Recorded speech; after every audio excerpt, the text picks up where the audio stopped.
Hello friends, welcome to my channel study with Ankita. स्वागत है आप सभी का मेरे इस चैनल पर। आज हम इस वीडियो में डिस्कस करेंगे ह्यूमन डाइजेस्टिव सिस्टम का एक छोटा सा क्विज़। पिछली दो वीडियो में मैंने आपको ह्यूमन डाइजेस्टिव सिस्टम पूरा पढ़ा दिया है। इस वीडियो में आपके लिए एक छोटी सी क्विज़ है ताकि आप जान सकें कि आपको कितना समझ में आया है। तो चलिए शुरू करते हैं। आगे बढ़ने से पहले अगर आपने मेरे चैनल को सब्सक्राइब नहीं किया हुआ है तो प्लीज़ इसे सब्सक्राइब कर लीजिए और साथ में बेल आइकन को भी प्रेस कीजिए। तो चलिए शुरू करते हैं हमारे फर्स्ट क्वेश्चन से। Arrange the correct sequence of the steps involved in the process of human digestive system. यानी कि ह्यूमन डाइजेस्टिव सिस्टम यानी कि मानव पाचन तंत्र की प्रक्रिया में शामिल चरणों के सही क्रम को व्यवस्थित करें। तो ये मैंने आपको कराया था क्वेश्चन कि सबसे पहले हम क्या करते हैं, जब भी हम खाना खाते हैं तो खाने को क्या करते हैं, इंजेशन करते हैं। इसके बाद खाने को हम डाइजेस्ट करते हैं यानी कि पाचन करते हैं, और इसके बाद खाने को हम अब्जॉर्व करते हैं यानी कि अवशोषित करते हैं, और फिर खाने को हम एक्सजेशन करते हैं यानी कि जो खाना हमारा वेस्ट मटेरियल बच चुका है उसे हम बाहर निकाल देते हैं अपने शरीर से। तो इसका सही आंसर इस अकॉर्डिंग क्या होगा, तो फर्स्ट हम करेंगे इंजेशन, फिर digestion and absorption and egestion. तो यानी कि B1 is the right answer, अंतर्ग्रहण, पाचन, अवशोषण और सतबद्धता। ठीक है, तो B क्या हो जाएगा इसका राइट आंसर। आगे बात करते हैं सेकंड क्वेश्चन में। In which part of the body digestion of protein begins. यानी कि कौन सी हमारी जो बॉडी का पार्ट है जिसमें कि प्रोटीन का डाइजेशन होता है। तो ये भी मैंने पढ़ाया था कि जो हमारा स्टमक होता है, पेट होता है, पेट में क्या होता है, एक तो HCl होता है। HCl का काम क्या होगा कि जो हमारा खाना है उसे एसिडिक मीडियम प्रोवाइड करना, ताकि जो भी खाने में कोई फूड जो बैक्टीरिया वगैरह वायरस वगैरह आ चुका है उसे मार गिराना, और जो साथ में शरीर में हमारे जो पेट में पेप्सिजन होती है उसके लिए एक एसिडिक मीडियम प्रोवाइड करना, ताकि वो पेप्सिन एंजाइम रिलीज़ करके जो हमारा प्रोटीन है उसे पचा सके। तो यानी कि प्रोटीन का डाइजेशन कहाँ पे होगा, तो पेट में होगा यानी कि स्टमक अमाशय में होगा। तो इसका सही आंसर हमारा हो जाएगा stomach. B1 is the right answer. आगे बात करते हैं थर्ड क्वेश्चन की।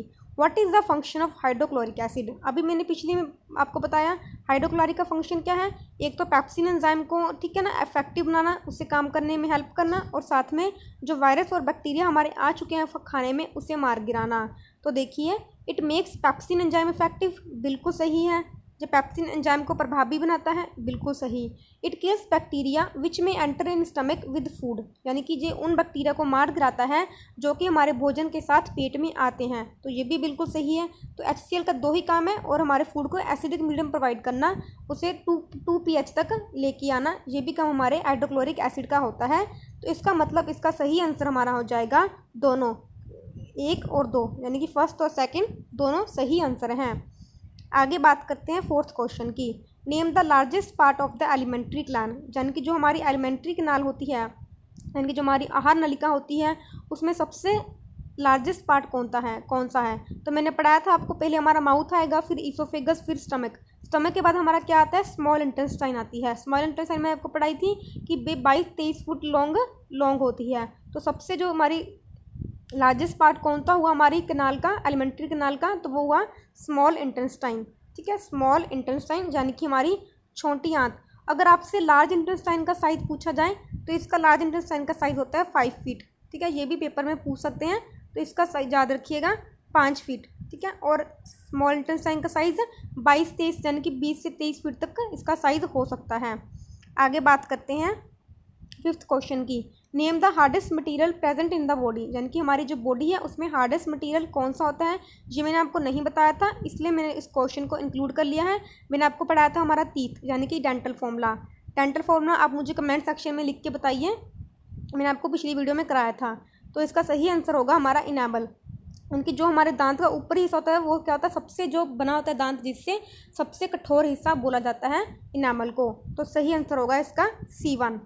आगे बात करते हैं complete digestion of food occurs in. यानी कि जो हमारी डाइजेशन है, कंप्लीट डाइजेशन है, वो कहाँ पे होती है, भोजन का पूर्ण पाचन होता है। तो क्या बताया था आपको कि जो हमारी स्मॉल इंटेस्टाइन होती है, जो बाकी खाना बच जाता है वो सारा हमारा किस में जाकर डाइजेस्ट होता है, स्मॉल इंटेस्टाइन में डाइजेस्ट होता है। और स्मॉल इंटेस्टाइन की हेल्प कौन करता है, एक तो लीवर हेल्प करता है बाय रिलीजिंग बाइल जूस, और साथ में हमारी जो पेनक्रियाज होती है वो जो तीनों एंजाइम्स रिलीज करती है, ट्रिप्सिन, अमाइलेज, ठीक है, और लिपेज। ट्रिप्सिन का काम क्या था, प्रोटीन को पचाना, और लिपेज का काम फैट को, और अमाइलेज का कार्बोहाइड्रेट को। तो ये सारी एंजाइम्स किस में रिलीज की जाती है, स्मॉल इंटेस्टाइन में, और फिर जाके ये सारा हमारा जो भोजन है, यानी कि जो कंप्लीट डाइजेशन है हमारा काम पे होता है, तो वो होता है हमारा स्मॉल इंटेस्टाइन में। और जो खाने का अब्जॉर्प्शन है वो भी हमारा कहाँ पे होगा, स्मॉल इंटेस्टाइन में ही होगा। तो ठीक है, तो इसका भी सही आंसर हमारा हो जाएगा स्मॉल इंटेस्टाइन, यानी कि छोटी आंत। B1 is the right answer. आगे बात करते हैं, in which part of our body food gets absorbed, यानी कि हमारे जो कौन सी शरीर है, किस अंग में भोजन अवशोषित होता है। अभी मैंने बोला कि कौन से पार्ट में होगा, तो वो भी इसका सही आंसर होगा हमारा स्मॉल इंटेस्टाइन में। जो हमारे खाने का कंप्लीट डाइजेशन है वो भी स्मॉल इंटेस्टाइन में होगा, और जो खाने का अब्जॉर्प्शन होता है वो भी हमारे स्मॉल इंटेस्टाइन में ही होता है।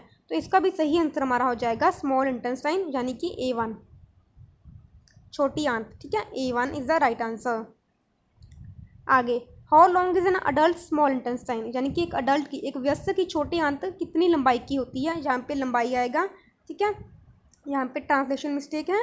तो आपको मैंने बताया था कितनी फीट होगी, ये होगी 22 से 23 फीट। तो इसके सही आंसर होगा यानी कि 22 फीट, इस ऑप्शन के अकॉर्डिंग होगा 22 feet. A1 is the right answer. The digestive process starts in the, यानी कि जो हमारी डाइजेस्टिव प्रोसेस है, पाचन प्रक्रिया कहाँ पे शुरू होती है। तो बताया था आपको कि जो पाचन प्रक्रिया होती है वो हमारी मुंह में स्टार्ट हो जाती है, यानी कि माउथ में स्टार्ट हो जाती है। और माउथ में कौन स्टार्ट करता है, हमारा सलाइवरी ग्लैंड। सलाइवरी ग्लैंड क्या रिलीज़ करता है, अमाइलेज रिलीज़ करता है, जिससे कि हमारे मुंह में जो स्टार्च होता है, यानी कि कार्बोहाइड्रेट होता है, उसकी जो डाइजेशन है वो हमारे मुँह में स्टार्ट हो जाती है। तो इसका सही आंसर हमारा होगा माउथ। माउथ में, यानी कि हमारे मुंह में क्या होती है, डाइजेशन स्टार्ट हो जाती है। और किसकी डाइजेशन स्टार्ट होती है, तो इसका सही आंसर होगा कार्बोहाइड्रेट्स, यानी कि स्टार्च की। आगे, bile is the made in the, यानी कि जो बाइल जूस है वो किस में बनता है, यानी कि देखो यहाँ पे है मेड इन द, यानी कि किस चीज़ में बनता है। तो कहाँ पे मैंने आपको पढ़ाया था, कहाँ पे बनता है, तो बनता है हमारा लीवर में। तो सही आंसर होगा C। और अगर पूछा जाए क्वेश्चन में कि स्टोर कहाँ किया जाता है, तो गॉल ब्लैडर आंसर आ जाएगा, यानी कि पित्त की थैली। ठीक है, और अगर ये पूछा जाए कि स्क्रीट कौन करता है, तो होता है बाइल डक्ट, यानी कि जो हमारी बाइल की जो नलिका है उससे क्या होता है, जो ये जूस है जो किस में रिलीज़ किया जाता है, स्मॉल इंटेस्टाइन में रिलीज़ किया जाता है। और जो हमारा लीवर है उसका फंक्शन क्या होगा, एक तो डिटॉक्सिफिकेशन करना, यानी कि हमारे जो शरीर में वेस्ट मटेरियल है, प्रोडक्ट्स हैं, उसको डिटॉक्सीफाई करना, और साथ में बाइल जूस को बनाना। ठीक है, ये काम होता है हमारे लीवर का। तो ये था हमारा आखिरी क्वेश्चन, ये मैंने छोटी सी क्विज ही रखी थी आपके लिए। तो आशा करती हूँ आपको ये पसंद आया होगा लेक्चर। अगर पसंद आए तो प्लीज़ इसे लाइक करिए, शेयर करिए and subscribe to my channel. इसकी PDF आपको मिल जाएगी, study with Ankita. Thank you.